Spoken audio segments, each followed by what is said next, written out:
میرا اپنا دماغ پہ کنٹرول نہیں، کیسے کنٹرول کریں، اپنے ایموشنز کو کیسے کنٹرول کریں۔ اور دوسرا بھی ہے کہ کبھی کبھی ایسا فیل ہوتا ہے کہ ہم سب کی پریشانیوں کی وجہ ہیں اور دل کرتا ہے کہ سب کچھ چھوڑ کر ایسی جگہ چلے جائیں، اس صورتحال میں کیا کرنا چاہیے۔ both the questions are same. You are trapped in your past and you are not with your brain.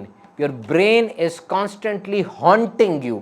یاد رکھیں دو طرح کے برین ہوتے ہیں، ایک سب کانشیس مائنڈ ہوتا ہے، ایک کانشیس مائنڈ ہوتا ہے۔ اور جو سب کانشیس مائنڈ ہوتا ہے وہ گودام ہوتا ہے، ہماری پچھلی جتنی میموری ہے، جو یادداشت ہے اور وہ جو ایک پرماننٹ میموری ہے وہ وہاں پر پڑی ہوتی ہے۔ اور کانشیس مائنڈ وہ ہوتا ہے جو کہ اس وقت حاضر ہے، جو ہم سوچ رہے ہیں۔ اگر ہمارا سب کانشیس مائنڈ بہت زیادہ ایکٹیو ہو جائے تو ہمارے کانشیس مائنڈ کے اوپر اس کا امپیکٹ بہت زیادہ ہوتا ہے، ہم پچھلی یادوں سے باہر نہیں آ پاتے۔ اس کا سب سے بہترین طریقہ اپنے آپ کو مصروف رکھنا ہے۔ آپ کوئی کام کریں، اپنے ہاتھ کو ہلائیں، پروجیکٹ اورینٹڈ لائف گزاریں۔ کبھی بھی ماضی کی جو بری یادیں ہوتی ہیں وہ ختم نہیں ہو سکتی جب تک انسان زندہ ہے اور آپ کا دماغ انٹیکٹ ہے اور سانسیں چل رہی ہیں۔ Things will remain the same. وہ پرانی یادیں ریفرنس بن کے سامنے آئیں گی، جو زندگی میں نئے واقعات ہیں وہ پرانی ان یادوں سے نتھی ہونا شروع ہو جائیں گے، اور آپ کو ایک فلم سی چلے گی، بالکل خوشی نہیں ملے گی۔ ذرا سی پریشانی آئے گی تو پرانی ساری پریشانیوں کو میگنٹ کی طرح چمیڑ لے گی، اور خوشی آئے گی تو پرانی پریشانیاں اس کے اوپر سایہ کر کے اس کو مدھم کر دیں گی۔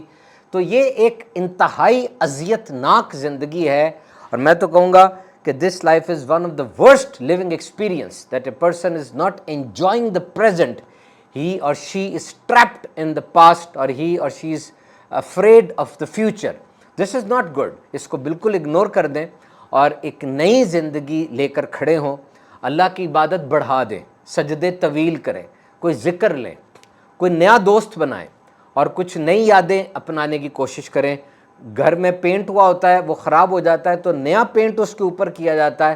وہ نیا پینٹ جب کیا جاتا ہے تو پھر پرانا پینٹ چلا جاتا ہے اور نئے پینٹ کی ہمیں چمک نظر آتی ہے۔ So you have to be very much conscious. آپ کو پتہ ہونا چاہیے کہ میری زندگی ہے اور بہت بڑی نعمت ہے یہ زندگی کے جو انجوائمنٹ ہے اس کو کس طرح سے میں لے سکتا ہوں، اس چیز کو دیکھنا چاہیے۔ میں آپ کو صحیح بتا رہا ہوں، باتیں لگتی ہیں یہ، لیکن ہو جاتا ہے۔ آپ کوشش کریں، کانشیس ایفرٹ کریں، ایک دن اٹھ جائیں، بس کھڑے ہو جائیں اور کہیں کہ واقعی میں کر کے دکھاؤں گا یا کر کے دکھاؤں گی، اور پھر مسلسل ناکنگ کرتے رہیں۔ لائف کے پاس بہت سی اپرچونٹیز ہیں، یہ پوری دنیا میں پاسورڈز لگے ہوئے ہیں، اور وہ پاسورڈ لگے گا تو نئی آپشن کھل جائے گی۔ آپ پاسورڈ کی طرف نہیں جا رہے، آپ نیگیٹو کی طرف جا رہے ہیں۔ آپ جو چل رہا ہے بس اس کے بہاؤ میں بہتے چلے جا رہے ہیں۔ وہ جو نہر میں جو پانی جا رہا ہے، you are just like a dead wood, you are having a free flow. No, you have to go against. Salmon مچھلی بنے، جو کہ سیلمن مچھلی جب ہجرت کرتی ہے تو کتنے 400-900 کلومیٹر دریا کے بہاؤ کے خلاف جاتی ہے، اور اتنی ٹف جرنی ہے اس کی کہ سیلمن مچھلی کی جو نیویگیشن ہے وہ کتنی زبردست ہے، اور وہ کیسے لائف کو چیلنج سمجھتی ہے، اور اس کا جو پورا جرنی ہے جو اگینسٹ دا ریور ہوتا ہے۔ Can you imagine journey against the current of river? دریا کے بہاؤ اس طرح ہے اور وہ یوں اٹھ جا رہی ہے، اور کتنی مشکل سے جاتی ہے، لیکن اس پورے جرنی میں وہ پورے ایکو سسٹم کو کتنا فائدہ پہنچا رہی ہوتی ہے۔ وہ کتنے جاندار ہیں جو اس کی وجہ سے وہ صحیح چل رہے ہیں، اور وہ کتنے پورے نظام قدرت کے اندر اس کا یہ نیویگیشن اور مائگریشن کی ایک اہمیت ہوتی ہے۔